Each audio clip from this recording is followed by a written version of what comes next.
Okay, good morning, everyone. Let's go ahead and get started. It's the top of the hour. Welcome, and thank you for joining us for our webinar, Manufacturers versus Hackers, Tackling Cybersecurity Threats. I've got a few housekeeping items I need to run through before we get started. Many of you on the webinar might like to receive CPE credit for today's session. You will receive an hour of CPE, so make sure you respond to our 4 poll questions that will pop up throughout today's webinar. We'll get your CPE certificates out to you via email within the next few days. If you have any questions related to the material, please submit them to the question feature on your control panel. And if we don't get to your question today, uh, we'll certainly circle back to you and address it after the session is over by one of our members who are presenting today. You can also obtain the presentation slides from the handout section in the control panel, and we'll be recording the webinar so that there's on-demand access in the coming days. And lastly, please take a minute to complete the short survey that will pop up at the end of our webinar. It's always great to get your feedback. So let's go ahead and get started. For those of you that don't know me, I'm Jerry Murphy. I'm a principal with Sikich and lead our manufacturing distribution services team. And according to our latest survey that many of you have seen and probably taken in past periods, manufacturing executives rank their confidence in their business data security an 8 out of a 10 scale. And despite that confidence, manufacturing industry continues to be a top target for hackers and cyber terrorists. I'm joined by my colleagues Thomas Freeman, Layton and Jon Cole, who are going to discuss why manufacturing continues to be a top target and the steps that you can take to protect your business. Together, our presenters have over 40 years of experience in technology solutions. And without further delay, I'm going to go ahead and let Thomas take it from here. Thomas? Yeah, thank you, Jerry. Hey, it's great to be with everyone this morning. We're excited to be presenting this webinar with you. And just to give you a little bit of background, I am the director of IT services and cybersecurity here at Sikich. And that includes overseeing the penetration testing team, as well as our digital forensics and incident response. So basically everywhere where we need to think kind of like an attacker is the areas that I'm concerned with. I've been involved in cybersecurity for almost 10 years, and I've been in the IT services industry for close to 30. I've also spent a long period as an instructor at a local college. So I enjoy teaching, I enjoy communicating, but this will be a very boring session if you don't interact and communicate back to us. So we are welcoming your questions. We really want this to be more interactive. It's a shame that we have to do that through chat channels. But if you would, please don't hesitate to submit your questions to us, and we will be attempting to answer those as we go as well. Lee, I'll turn it over to you. Good morning, everybody. Layton. I am a senior consultant here and lead for our digital forensics and incident response. Spent several years doing penetration testing, also as a security analyst. So pretty in touch with what we're doing here as far as digital forensics and different threat landscape that's going on out there and the attacks that are coming in that we're seeing actually happening in the wild. John, over to you. Sure. Thanks, Lee. My name is Jon Cole. I'm a solution architect in the IT solutions practice area of Sikich. So work closely with folks like Thomas and Lee, but more on an infrastructure, cloud applications, Microsoft 365 and Azure perspective to provide strategic advice and consulting and implementation services around, not so much the investigative or the cybersecurity, the pen testing side, but the preventions, right? The implementations of solutions to help prevent those types of attacks. And so we work in conjunction with understanding what the trends and threats are from our folks like Thomas and Lee, and then on our side implement standards to help our own clients and clients that we work with to be better protected against those types of threats. So it's a pleasure to be here this morning. All right. So let's take a look at our agenda this morning. We're going to be talking through current threat intelligence, just what is happening currently as far as the market is concerned. But then we're going to look at something we're calling the protection model. And so we're really going to kind of focus on what is at the head of that, what kind of makes up the vast majority of it, and then what are the support structures that keep it standing. Next, we'll talk about kind of digging into protecting the data itself.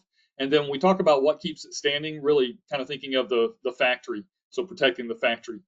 Lastly, we'll wrap all that up and try to answer any further questions that might be lingering at that point. So that's kind of the game plan for the day.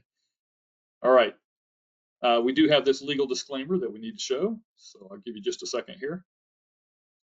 So that will be in the recording, and you can refer back to it as needed. Let's kick off here with the current threat intelligence trends, and the one that I'm kind of standing out, I want to show right off the bat here is really this is for Palo Alto did research on current threats that they are investigating, as well as information that has been reported. And what from their investigations, from their reports, just Palo Alto's, you can see that manufacturing is the #1 area where ransomware is still having such a dramatic impact. So that stands out to us a little bit. But let's keep digging in here a minute. As we talk about these trends, the Verizon data breach report that comes out each year, and it focuses more on 2023. So in 2024, you get the results of 2023, right? With Palo Alto, that was focused on 2023 all the way through July of 2024. So a lot of their information was more current, so to speak. But as we look at this, I mean, some things stand out to me here is really, the frequency. We see 2,305 incidents in that year, and that's actually a dramatic increase over before. The thing that we want to point out here is that's what's reported. Realizing that as we interact with the industry, as we talk to other peers, we know that that number is way higher, but it's not reported. A lot of companies still are resistant to reporting that. The effect it can have on their brand. But within the market, as we talk to each other and among our peers, we're a little bit more open, and we know that number is a lot higher than what you see there. When we talk about the threat actors, 73% of them in 2023 were external, but note that internal is 27%. That really kind of stands out to me. When we look at current trends, a lot of the incidents that result in a breach are actually starting or have some kind of involvement with internal issues. And a lot of our controls and a lot of our focus has been to keep people outside of the castle, so to speak, keep them outside. However, there is a potential for someone to either misconfigure or to make a mistake and accidentally give the keys to the kingdom away. And in those situations, we'll see it start with an internal, but then we also just have people who have, for whatever reason, they're upset at the company or they're having a problem. They tend to take it out on the company itself, and so it's an internal threat as well. Lastly, no surprise here, the big motivator that we see is financial, the opportunity to make money off of it. This is going to be a big concern when we talk about ransomware in particular. As I was looking at the trends on this, there's a company called Cyberchain that researches all of the money going through Bitcoin. And as it looks at that money going through Bitcoin, it's tried to determine how much of it was a result of cybercrime, and in particular, how much of it is the payments for ransomware. And as they look at the payments for ransomware, if we go back to 2016, the average payment for ransomware was about $500. 2022, it was $300,000.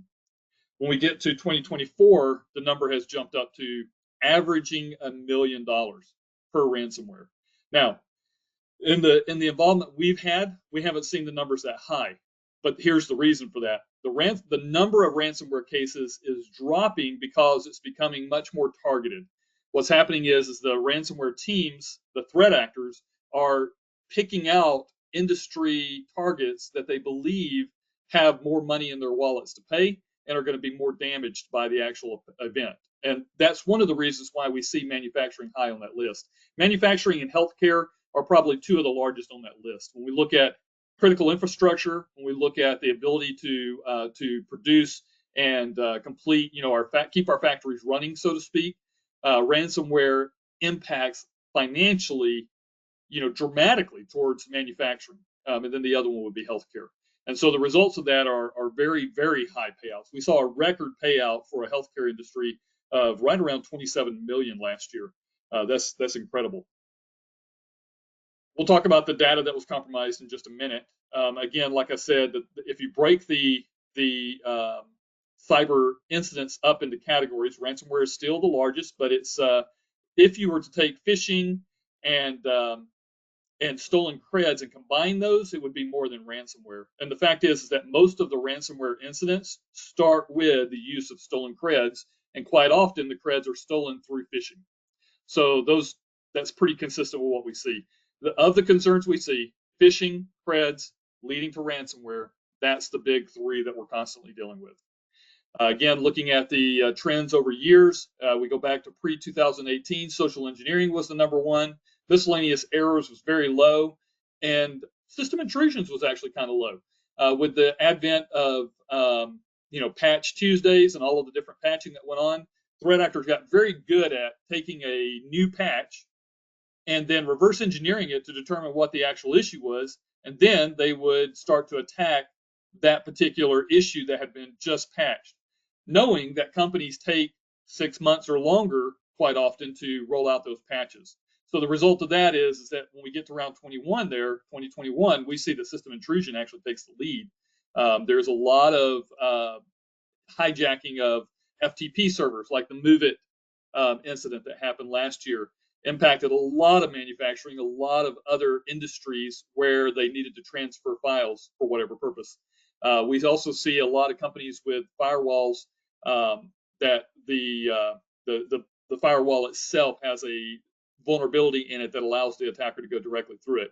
We still see phishing staying pretty steady in there between the 2022 to 2024, but we also see miscellaneous errors coming up.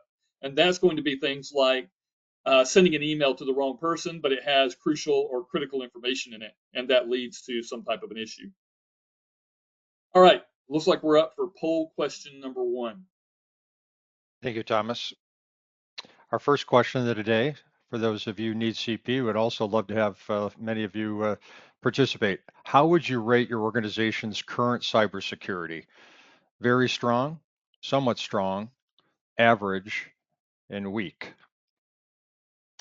We'll give everybody about 30 seconds to answer the poll question, and we'll talk a little bit about the results.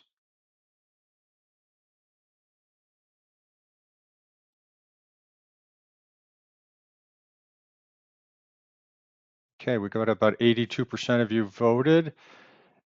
Kind of interesting. Our recent survey showed that executives had a very high level of confidence, and this poll is not showing quite the confidence level, Thomas, that a recent survey did with an 8 out of 10 score. But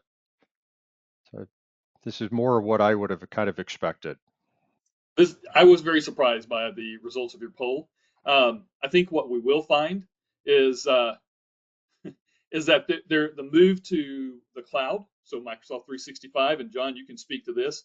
There was an initial feeling of we have less on-prem resources that are concerning to us. We have MFA rolled out across the board. We feel like we're in a pretty good state. However, as we get further into 2024, and we're going to talk about this more in a minute, we see a lot of MFA bypasses. We see that companies in the cloud are still getting targeted, and actually cloud issues sometimes cost more and are growing. And so I think we're beginning to become more realistic. So I just wonder if there's also, as you look at your current audience, I know we probably have a broad spectrum of IT managers and directors, as well as like board members or executives. And I think you're going to find that the executives probably feel like it's stronger than it is, and the IT directors and managers probably recognize the reality of what we're facing. So it'd be interesting to see the balance.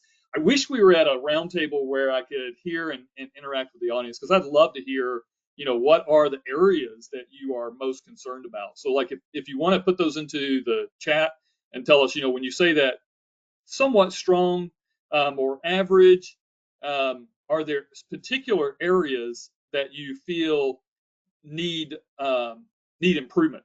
And then what are the areas that you feel are strongest? I would love to hear that if anybody wants to post that in. And then Mike and Jerry, if you have information on that from the chat in a minute, maybe you could chime in and tell us about it. John, Lee, do you have anything to add regarding this poll? No, it's pretty much what I would expect, as both you Yeah. and Jerry stated, in that balance of roles and perspective is different than as you said. I would agree wholeheartedly that a lot of times at a higher level, there's somewhat of an overconfidence just from the disconnection from like the technical inner workings of everything, um, and so and maybe even from the practitioner side, we're even less confident, and maybe that's unwarranted too, right? It's sort of I don't want to overcompensate, but we're overcompensating by worrying too much too. So that sort of adds a little more disparity in the answers. Yeah, I find it interesting when I talk to executives. Very often, the executives have a real concern about the industry as a whole.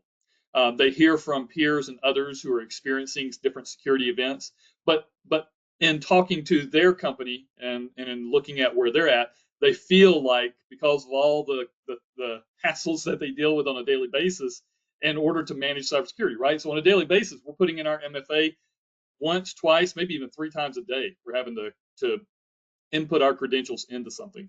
And we feel like our company is on top of it. We're stronger. Whereas the industry as a whole, I'm more concerned about because I keep hearing about them having issues. But my company is in a stronger position. So that may be part of also what we're seeing. Well, very good. If you have thoughts about the current trends, what we're seeing, we do want to emphasize that manufacturing is a primary target today. Right up there with healthcare and with other parts of the industry, we see manufacturing near the top. All right, so let's talk through this protection model for just a minute.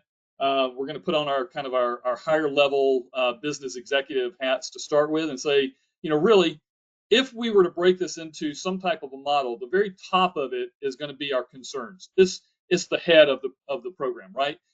Our business is at risk. You set up business strategies, you have a board that has goals for the year, and you know that you need to, obviously make financial profit. You have, or if you're a nonprofit organization, you're going to have some type of mission that you're trying to protect.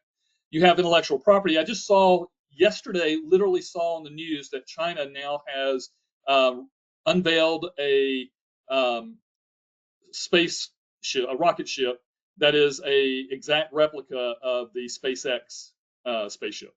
So they have stolen completely that intellectual property and recreated it. I've also seen where they have the Boeing 737 recreated in China, and again, as a result of stealing intellectual property.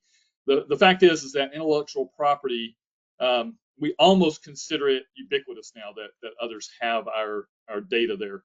Lee and I did a tabletop exercise where we walked a company through thinking through how they would respond to an incident.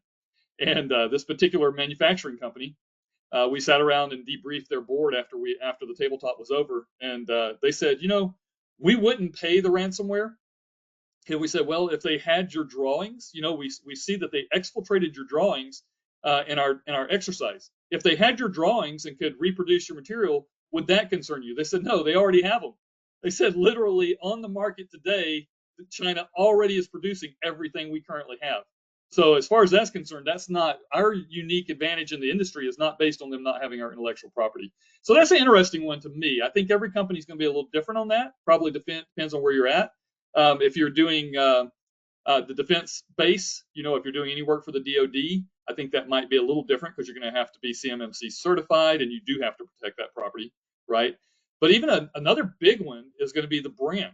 So we talk about this and we say a cybersecurity event is going to put at risk our finances, our intellectual property, our brand, and maybe even our mission.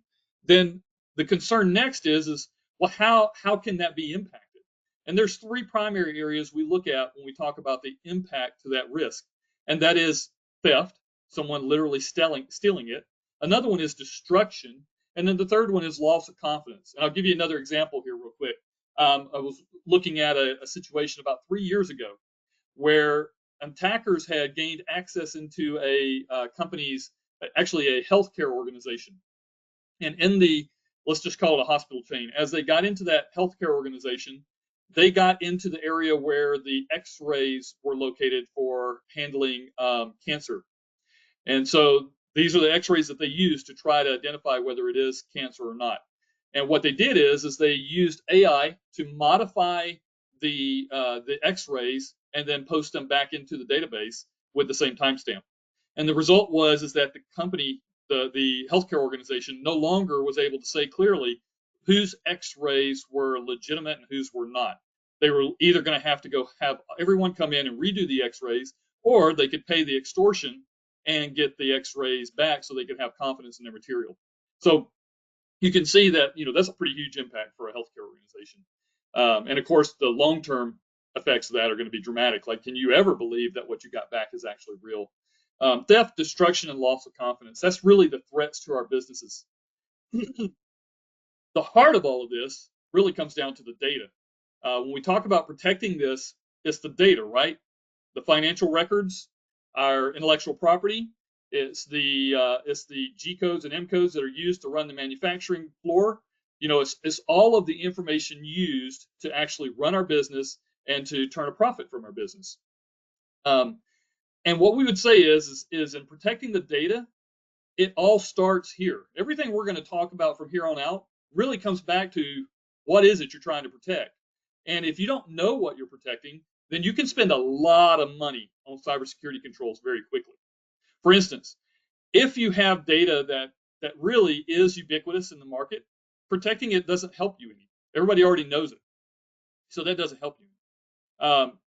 What parts of your data are really critical to your company? If you've not inventoried your data and know what you have, and then if you have not classified that data to determine what priority is it, how at risk and how much of an impact would it be to me if that particular material was taken? And then lastly, what is my data policy? How are we protecting the data as we classify it? So some is classified as high risk, some might be classified as medium risk, and some at a low risk. Well, then what data policies am I putting in place? John, I know you do a lot of work with this with Microsoft, and particularly with the tool Purview. So we'll talk about that more in just a little bit. But is there any, just at a high level right now, is there anything you want to add to that when we talk about protecting the data? No, I think you laid it out fairly well, right? I always like to break things down in a similar manner. It's, the who, what, where, when, why, how, that sort of scenario. You have to understand what you have. And then the next question that we'll get into is sort of who's using it, and the combination of that and from where they're using it will then start to determine how you begin to protect it to then, avoid risk to financial, intellectual property, brand, mission, all those sorts of things. We're sort of boiling it down from the impact back to, now that I know, I've done an inventory of everything, how do I classify to then understand which protection method is going to have the most benefit and the most value for my organization to implement, right? Because there's, as you said, you can spend a lot of money, a lot of time, a lot of effort, and if you don't sort of put those eggs in the right basket, you might not be getting the most out of your program that you could. Yep.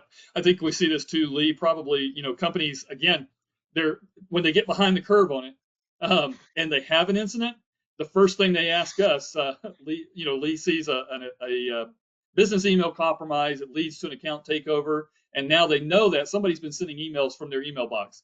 The first thing they ask Lee is, well, what data is in our inbox, and what did they see, right? Oh, every time, yeah.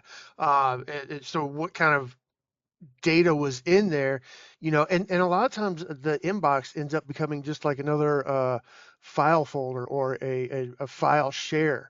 And a lot of that data that gets either is sent to the person that was compromised or sent from the person that was compromised.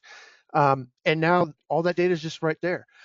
When the attackers connect using something like Microsoft Outlook or another email client like that, all of that gets synced right down to the client's computer. Just like when we log into Outlook, everything's right there ready for us. Well, same thing works for the attacker. So now everything that was in Sure. there gets sent down, and a lot of times they don't know what's in there. What did they get access to?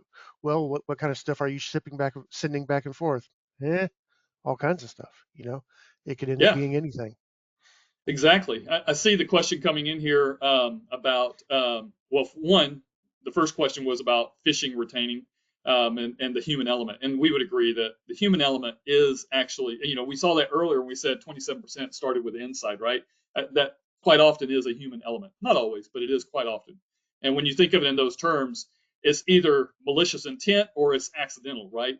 But security awareness training, recognizing of the security controls that are in place, A lot of the same controls that you would see for financial fraud, like forced vacation, cross training that allows us to be able to see what each other's, how we do our normal day-to-day processes, will reveal quite often when we're taking a shortcut, when we're creating an issue. And that's often why we fail phishing, right? Checking our email just too quickly. As you talked about the second one there, the second question that came in is data classification part of DSPM products like Varonis, Big ID, et cetera? I would say it has two elements to it. I mean, obviously, the first one is what Lee just said, inventory, right? Don't even know what we have. What is our data? And until you identify what the data is that's important to you, then the classification, I mean, initially it's going to be your business owners. The different department owners are going to have to say what data is important to them and how. So they're going to start that classification process. But then, yeah, you're going to use a tool. From a Microsoft standpoint, it could be Purview. And with Purview, you can set up controls that say, hey, when there's an account number, in an email or in a file, Purview is going to identify that and immediately classify that file based off of how you deem account numbers important. So if that's of a certain importance, it's going to rank it that way. And then your policies will determine whether that can be downloaded, whether that can be transferred by email, whether it has to be encrypted before it's sent. It can help identify all of that. And so, yeah, a Varonis tool, a Microsoft tool, other tools like that can assist in that process. But your business owners are going to have to know their data and the impact to the company. And that's really a risk analysis, right? Well, let's keep going here. I think I clicked in the wrong place. Here we go. When we talk about the bottom part, this is what supports all of it, right? So how do we protect the data? Well, your identity, right, is how you log into the system. How do we know that the person accessing that data really is who they say they are? And then how do we determine whether they have the right permissions to access that data? So is John really John? And then if Lee is to gain access to it, does Lee have the right permissions to be able to see it?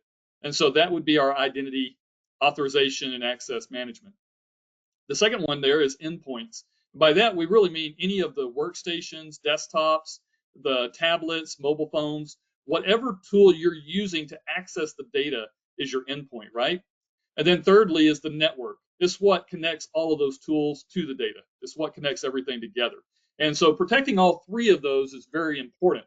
Now, granted, anybody who's involved in cybersecurity knows this is much more complex than what we're laying out here. But this model gives you a good high-level view of what we're trying to do, right? We want to protect our business at risk.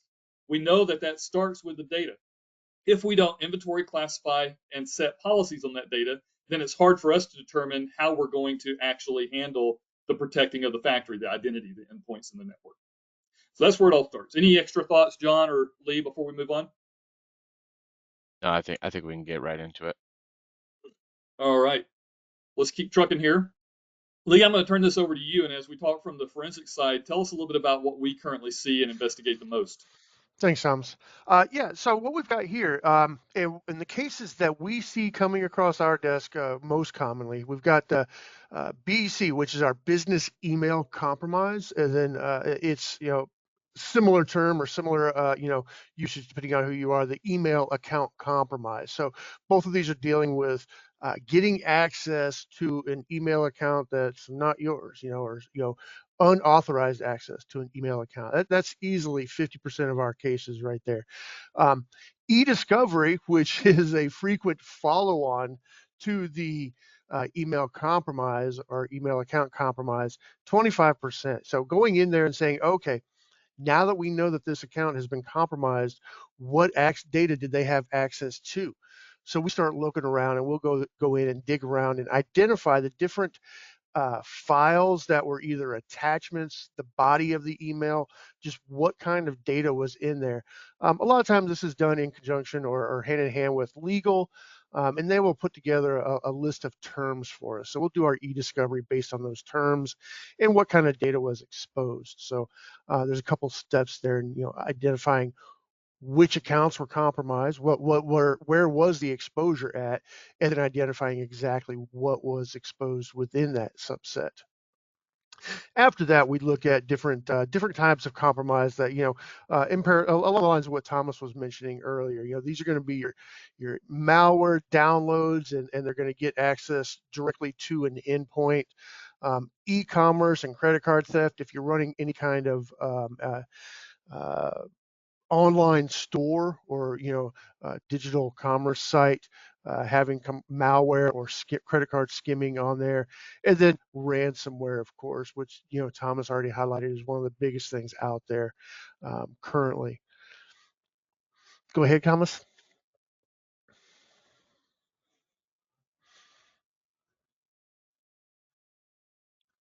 And then, so now, how are they getting access to these accounts? And again, Thomas kind of touched on this, but credentials are still the number one. They're working their way down, which is encouraging because that gives us we understand that people are getting better at securing their credentials. They're getting better at using strong credentials, passwords, so they're not as easily guessed, and then they're changing them when they need to.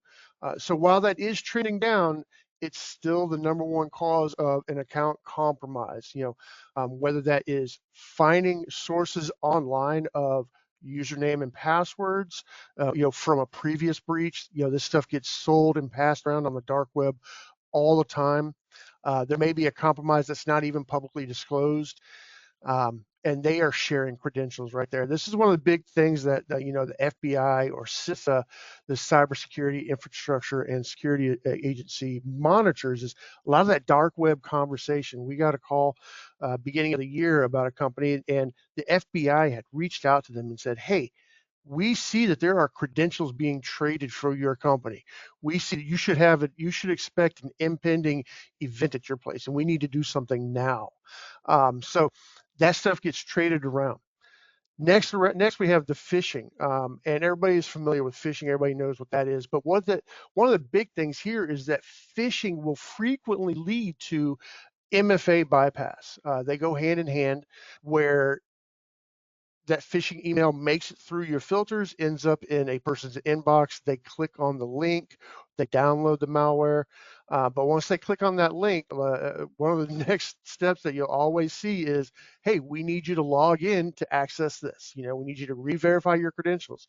And while everything looks legitimate, it is actually a fake site that you're signing into, that user would be signing into. They fall victim to that phish, and now they're handing over their credentials to the bad guys. But in addition to that, the way that the attacker sits in the middle there, that attacker in the middle situation lets them intercept the multi-factor authentication token that gets sent back, and now they have the same access that your user would.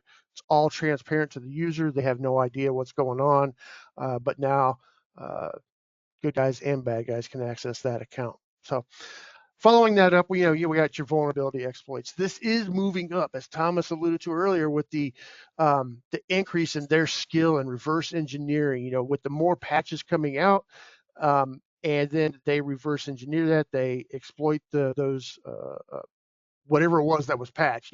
Now they know what it is and how to take advantage of it.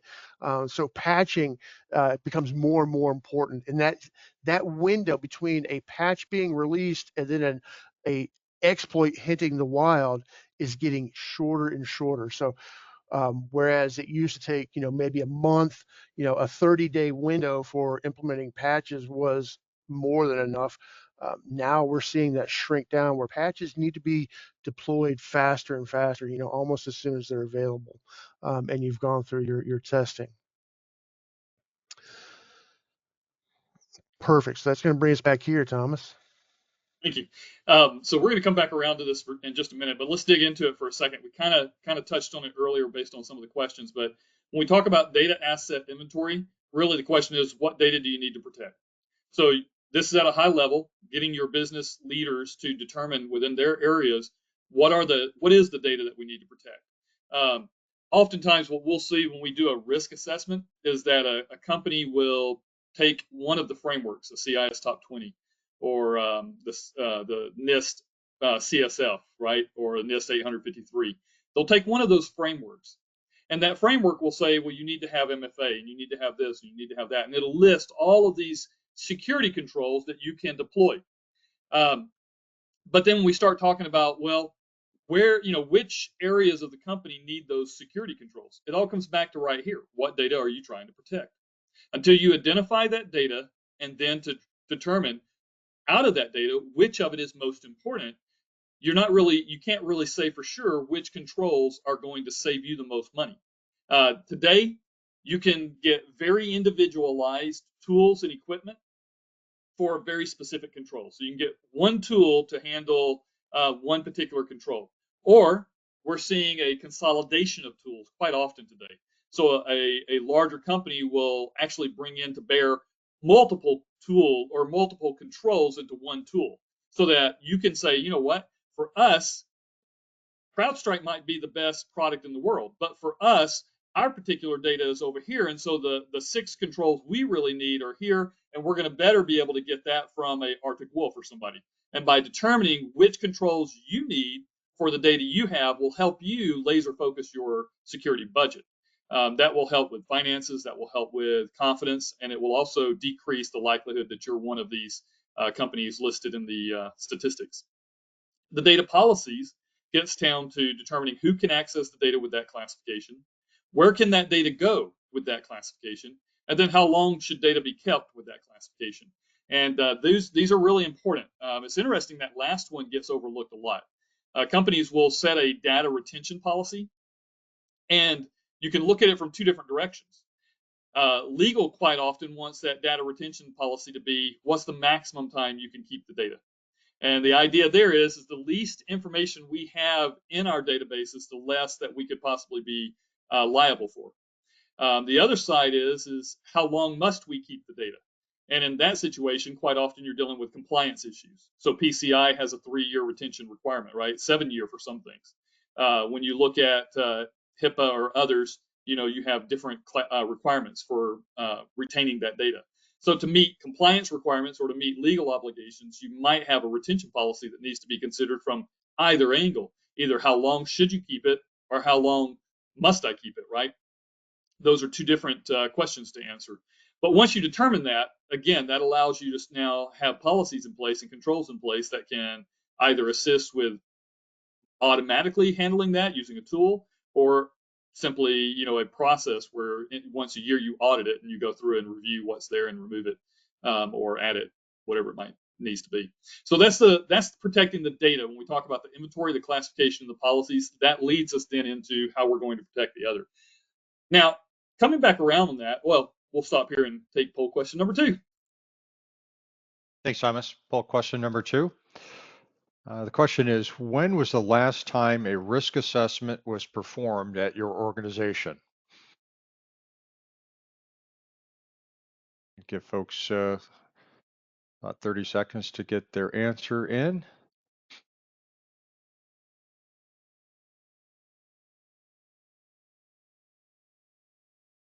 Got about 70% voted. We'll go ahead and get this closed here in a second and talk about the results.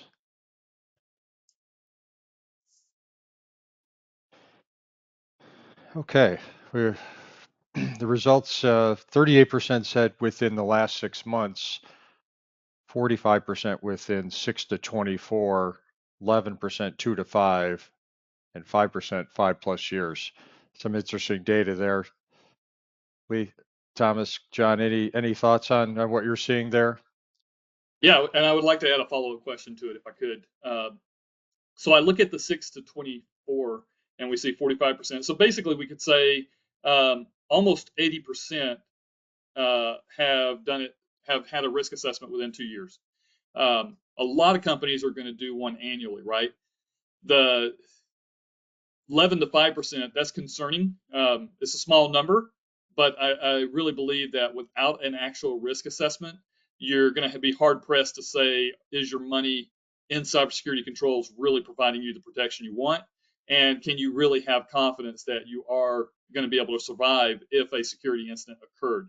The cost to a security incident, depending on the size of the company, but it averages around 2.73 million right now, the recovery from a ransomware event.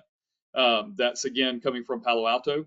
And so that's skewed high because some of the bigger industries that the ransomware is targeting, a smaller business might not be nearly that high. But for a smaller business, the recovery is going to be much more um, the line of how it impacts you is going to be much tighter, right? A severe ransomware recovery could put you out of business. So that's concerning to me. I don't want to see our industry base being affected. That's 16, almost 20% there, 16% that has not had one in over almost 5 years. The first two is pretty common. We see that a lot. So my follow-up question to it is this: was your risk assessment against a framework, or was it against your business strategies? And so that's two different types of risk assessments we see regularly. A lot of companies will have an MSP perform a risk assessment for them, and the MSP does not know really what your business strategies are. So when an MSP performs a risk assessment, they're doing it against a framework. So they're saying, hey, let's take the CIS top 20 controls, and we're going to see where are you at against those controls, and then how at risk are you based off the fact that you have X number of controls not implemented. That doesn't really speak to it, because again, those controls that you don't have implemented, they may have no impact over your business strategies, over your data, and therefore, if something were to happen there, it wouldn't cost you really anything. Whereas in other cases, you may have a gap that might not even be identified by that control, but if you had a vulnerability or an exploit in that particular gap, that would harm you severely, possibly even causing you to have to go out of business. So doing your risk assessment against a framework, it'd be interesting if you knew how the risk assessment was performed. Was it performed against a framework, or was it performed against your business strategies? I would encourage you, especially as executives, to maybe ask that question of your team. All right. Anything you guys want to add? Otherwise, we'll keep moving. All right. So let's pull back around here now. As we talk about protecting the data, let's talk about some of the different ways that identity is used to protect the data.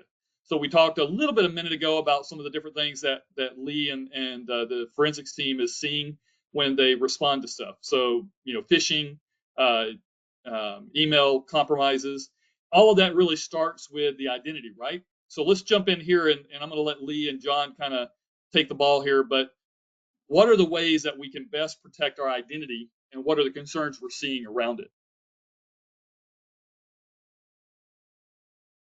John, you want to take that one? I think you're probably better to speak to the cloud Sure. protections that are available. Sure. I think if we take identity at a holistic level and look at it, it's the who, right? It's the person, it's the employee, it's the individual, it's the service account, right? It's the first line of defense of you know, there's a resource out there that someone needs access to. Who am I giving access to it? One of the simple ways to protect that, we all are familiar with passwords and how the complexities varies, how there's been so many different standards over the years and how it constantly changes. Well, one of the main things you can do is ensure that you have a password policy or password policies in your organization that conform to, let's call it the latest recommendations and standards. So NIST, an organization of technical standards, and many other organizations have released, some studies and recommendations that whole change your password every so often, unless mandated by another compliance requirement, right? That could actually put you at a higher risk. The recommendation is, instead of using a hard to remember password that's relatively short, that might use numbers and symbols and characters, is to create a much longer passphrase that's actually easier to remember, but much more difficult for a computer to just guess. And mostly that's due to all the combinations and the length of characters. If someone's trying to what's called a brute force attack, where they're just trying to run it against a generator, it could crack it and it'll take a long time. So as you see on the screen here, the shorter complex password that might be hard to remember can be cracked in 48 hours, whereas these simple words that are unrelated because of the length could take thousands of years. And likely by the time that password gets cracked, thousands of years, it's not going to matter, or it's been changed for one reason or another by that point, if we're all still here. So especially what I would see in a lot of manufacturing clients that I've been to is shared accounts on shop floors and different use cases like that. And well, we have some non-technical users that really don't use technology all that much, but it's a requirement for their job today. We want to make things simple. We need those efficiencies. We need all those sorts of things. I can't put a complex long password on everyone to do that.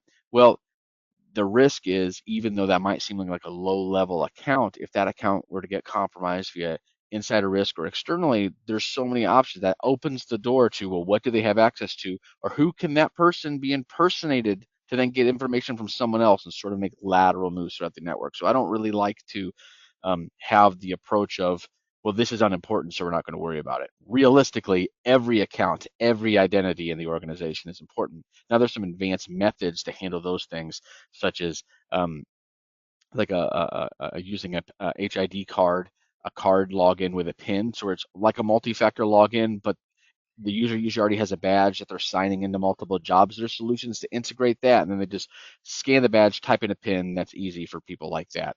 Um, a big thing is protecting those identities. So things like password vaults, right? That's a great thing, um, as long as you protect it with a very long passphrase, right? So while the protections offered in a password vault or password management platform for your organization, right? I would say as an organization, it'd be better to provide that to the organization. That way you have control over it. You have some options to provide credentials, share credentials, give certain roles access to use credentials, but they can't even see what the password is. So you don't have to worry about changing it when they leave the organization, because it gives you more granular control, and you don't have to worry about so many people keeping organizational passwords and personal password vault solutions because they're trying to be more secure. You're sort of getting ahead of the ball there.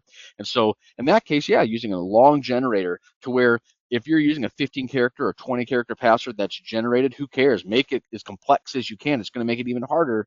But your main decryption passphrase, make sure that's a long, complex passphrase. So that way you can remember it, but you're not like making the key, not have that, make it a lot weaker to then unlock keys to the kingdom that you've got in that password vault.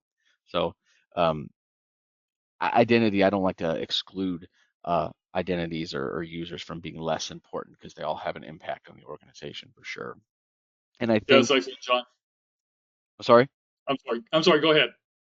and I was going to say leading into this slide, it's, but what about MFA? We have MFA, or we think we have MFA. I've been told we have MFA. We've put it everywhere. Do we? And as Lee said earlier, and Thomas said earlier, there are ways, though it's more complicated and it's a more complex attack than just a standard phish, that can be bypassed in certain situations. Now, what I've found is people apply MFA and they don't apply it everywhere. They have excluded accounts. They have accounts that don't support it, but they're not leveraging policy, um, technical implementations to then block that sign-in from the outside to where no one can even try to attack it. You're taking extra precautions by protecting it, even though it doesn't support MFA. You're restricting its use, so that way you're limiting that risk. Yeah, hey John. So on that one there, that was going to bring the same thing up. I just recently, actually, it's become standard process now. Most of our pen tests, when we do an internal pen test on a network, and we are able to gain access to someone's credentials, quite often we're able to capture those somehow in the internal network. We then take and crack them offline because they're usually weak passwords, not passphrases. Then we take those weak passwords and we use those to take over somebody's system. And now I've remote desktoped into one of the employees' computers. Once I'm on that computer, I then will go ahead and browse over to Microsoft 365, and I'll go into the SharePoint or online. And what I find is that they don't have an MFA requirement for initial login on from their local network.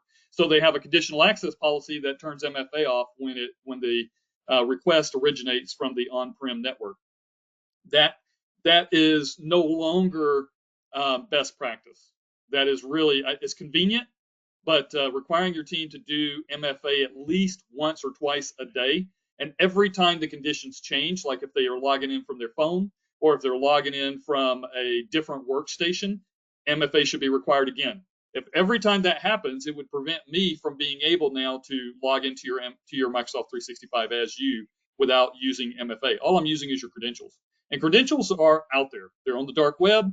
They're captured on the wire, and they're cracked offline. So yes, use a long, strong passphrase, but require MFA everywhere, not just sometimes. But then like you're saying, John, man, how, we have Lee's doing a business email compromise or an account takeover, and they say, but we have MFA. How did they get it? And I will tell you this, from our engagements, I found that doing an MFA token man in the middle, which Lee will walk us through here real quick. We're getting short on time, Lee, so we're going to move quick. But that walkthrough, I can literally put that up within 24 hours and target someone, and usually I get credentials and get an account takeover almost every time. So Lee, walk us through it. Okay, here we go. So what we've got here is a phishing email that's going to come into a user's inbox, right? That's the first little bubble there next to the attacker. Invariably, what you see is like, hey, the email is going to say, hey, there's a document for you on Dropbox, or there's a document for you on SharePoint. So you click here, and then what you're going to see is it's going to say, okay, we just need you to log in, and then we'll get you that document for you. So that's at that third bubble right there where you have the adversary in the middle phishing page. And what that's doing is they've made it to where it's identical to your normal Microsoft login page or whatever the platform is, but they basically copy that page and ask for your credentials again, the same page that you're always used to seeing. It's not visible, it's not noticeable unless you actually read the URL up in your address bar. So you enter your credentials right there, and then what happens is down at that red globe there, the attacker authentication via the stolen cookie. So they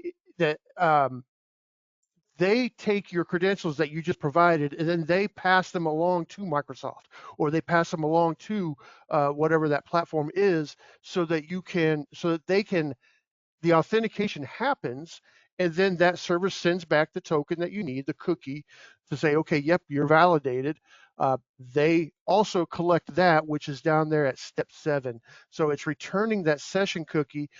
They steal it, and then they also give it back to the user. So now both the user and the attacker have access using the same token, the same credentials, and the same level of access. So if you're an administrator, now the attacker's an administrator. If you're a person in finance, now that malicious attacker is a person in finance. So it's very transparent, it's very effective, and it's not that complicated for an attacker to pull off. We do it frequently in our phishing attacks. We do it in our pen tests. We do this kind of stuff, and everybody's always surprised that, hey, how'd you get past the MFA right there? Well, MFA, but this, I don't want anybody to take this as MFA is no good. We shouldn't use it. You should absolutely use it. It is a big hurdle, and there's still some things that they can't get around, but it doesn't fix everything. So right after this next poll question, we're going to dig in for a minute on some of the ways and some of the things that we can do to further secure to help protect against this.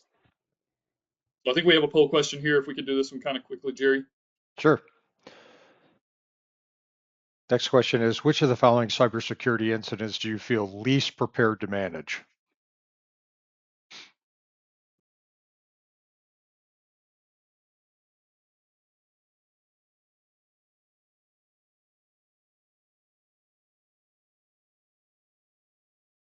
Go ahead and close this down in just a moment. Get your answers in. And there we go. So ransomware insider phishing. threat. Yeah, that's good. Thanks, Jerry. I look at that, and obviously ransomware is always going to be hard. I think a tabletop exercise, taking your team through one, can help a lot with that.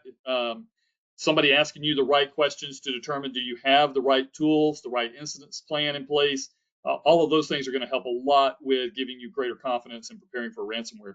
For phishing attacks, we're going to use a lot of security awareness training. You can also bring in an outside company to perform targeted phishing, rather than like a lot of companies will use a tool like KnowBe4 that has kind of a standard email that goes to everybody in the company. A targeted one can be based on looking up key information about your company and then performing a much more targeted phishing engagement with token bypass to show, whether your controls would prevent somebody from bypassing MFA. So that might give you a little bit more confidence there. Insider threat is going to be a tough one. So that comes back to the data classification and the data policies that allow you to know who can move what where. In our particular company, if I open up something in Teams on my phone and try to click on a link, it's going to force me to use Edge, which is then controlled by Microsoft Office 365 policies that we have. And then if I try to cut and paste that into another file, it will not allow me to. It literally prevents me from doing some of the things like stealing information from the company, moving it to other places. It doesn't prevent screenshots, but that's coming as well, and there are tools that would. Let's keep moving here, but this is really interesting. All right, so protecting the identity. What can we do to help prevent multi-factor account bypass? John, can you hit these real quick, like a minute? Yeah. So like we said, enforce multi-factor, use a policy leveraging what I would call a default deny, meaning apply it to everything. And then if you need to exclude something, create a policy to exclude that thing, but you know that it's applied to everything. Remove allow listing for site locations for regular users. If you have service accounts or machinery that need to log in, you can use a policy that allows that account from that location to be excluded, but block it from the outside, limiting the risk, but keeping everyone else protected. Advanced features as far as a Microsoft 365 perspective with Intra IDP2, risky user and sign-on, which takes things to a next level. So it's decision based. If it's a high risk user, you can block an account from signing in, you can isolate it, you can force a password reset, you can also force another MFA prompt. It prevents impossible travel. A new feature, which I did want to bring up on this, token protection. They're rolling out a feature in Intra IDP2 that thus, when configured appropriately, attackers cannot replay the token. They can't steal it from you because it's bound to the device from which you used it. And so that device being managed by Microsoft via Intune, it adds a whole lot of things. Another thing, and we'll just go, we talked about password management systems already. SSO, integrating multiple downstream applications into your IDP or your identity platform like Entra allows you to then enforce your multi-factor authentication policies to all those downstream platforms, thus giving you better control over who can access what for terminating and provisioning accounts as well. Next slide. So that would include like your Bamboo HR or your ERP systems Anything, or other tools like that are maybe not even on premise. You're now forcing everything through this same especially cloud apps. policies. Yep. And then the endpoint, where are they from? So make sure you have a good EDR solution or MDR and XDR, leveraging SOC and SIM, which is in a network piece, but really get visibility and alerting on those protections and alerts to see what's going on your endpoints. Maybe use device-based policies to make sure that users can only log into your applications from company and organization-owned devices. DLP, we talked about protecting data from leaking outside of the organization and sensitive data being transmitted, managing your local administrator accounts on those devices to make sure an attacker can't gain local access to an endpoint. They come back to your office and then you started the compromise from there. I think that's a good summary of that. Our final poll question of the day here. We're at the top of the hour, getting close to the end of our conversation. What is the biggest barrier to implementing stronger cybersecurity measures at your organization? Very interested to see what folks think about this question.